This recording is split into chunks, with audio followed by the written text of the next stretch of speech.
Welcome to the Project Management Professional, or PMP, course. In this course, we will learn the essential concepts and practices of professional project management. Welcome back to another explainer. So, have you ever watched a project kick off with massive enthusiasm, a total rockstar team, and a really healthy budget, only to watch it slowly drift off course until it just crashes and burns? Yeah, it happens literally every day in business. Today, we're talking about the absolute ultimate survival skill for any initiative, which is keeping your projects alive and healthy. We're going to be looking really closely at project progress monitoring and specifically focusing on planned versus actual progress. Okay, let's dive into this. Here's our roadmap for today. 1. What is progress monitoring? 2. The key questions. 3. Planned versus actual. 4. Progress measurement and meetings. And finally, number 5. Executing a recovery plan. Starting right off with part 1, what is progress monitoring? Keeping the project on track.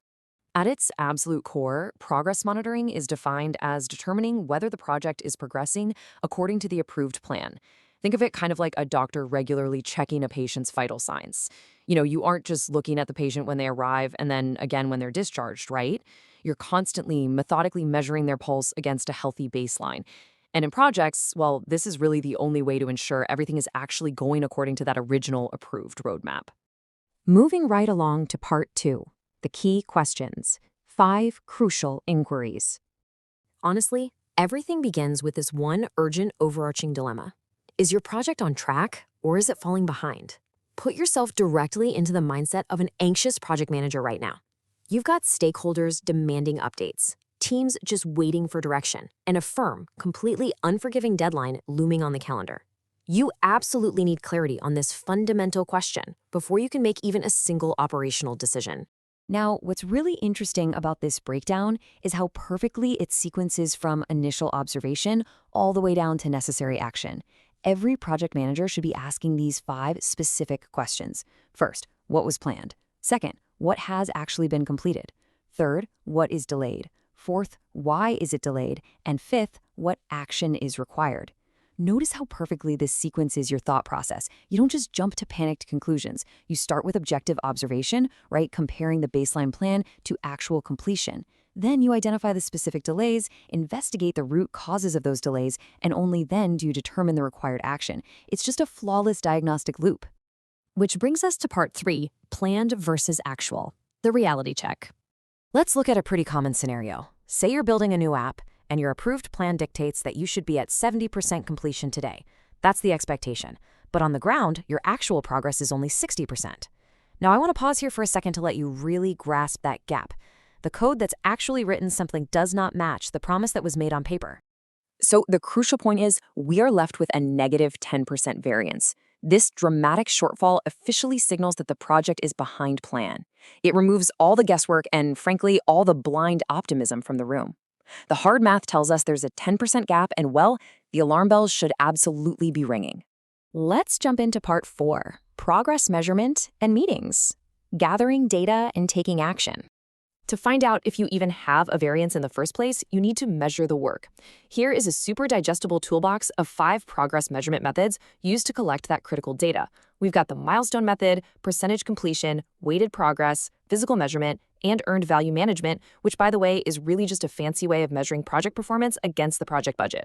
A good project manager relies on these exact methods to turn really complex, messy daily tasks into clean, tangible data points. It is the only way to accurately lock in that actual progress number. Once you've collected your data using those measurement methods, you bring it to the weekly progress meeting. A professional progress meeting agenda should be highly structured, basically divided into looking back and looking forward. When looking back, the team discusses previous action items, actual progress, delays, quality issues, and resource issues. Then they immediately pivot to looking forward, discussing planned work, risks, procurement, recovery actions, and next week's plan. And this brilliantly illustrates how discussing the past immediately informs the future. You systematically unpack the delays and resource issues of yesterday so you can effectively strategize the planned work and recovery actions of tomorrow. Finally, part 5. Executing a recovery plan, getting back on course. When you're staring down a negative variance, you need actual real-world solutions.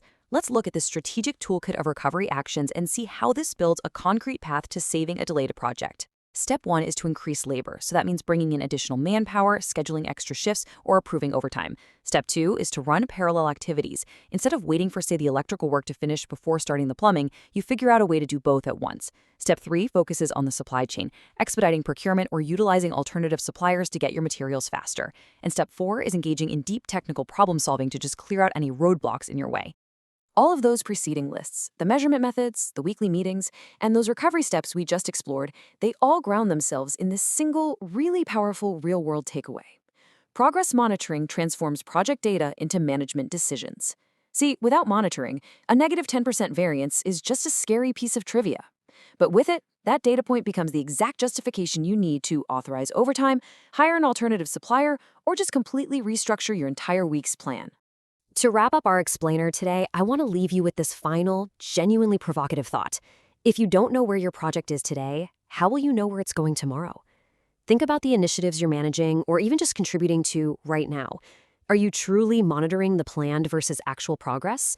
Or are you just sort of hoping everything works out in the end? Apply these measurement methods, ask those 5 crucial questions, and always, always be ready with a recovery plan. Thank you so much for diving into this with me, and keep your projects on track. Project progress monitoring compares planned versus actual performance, identifies delays, and enables timely corrective action to keep the project on schedule. Team, let's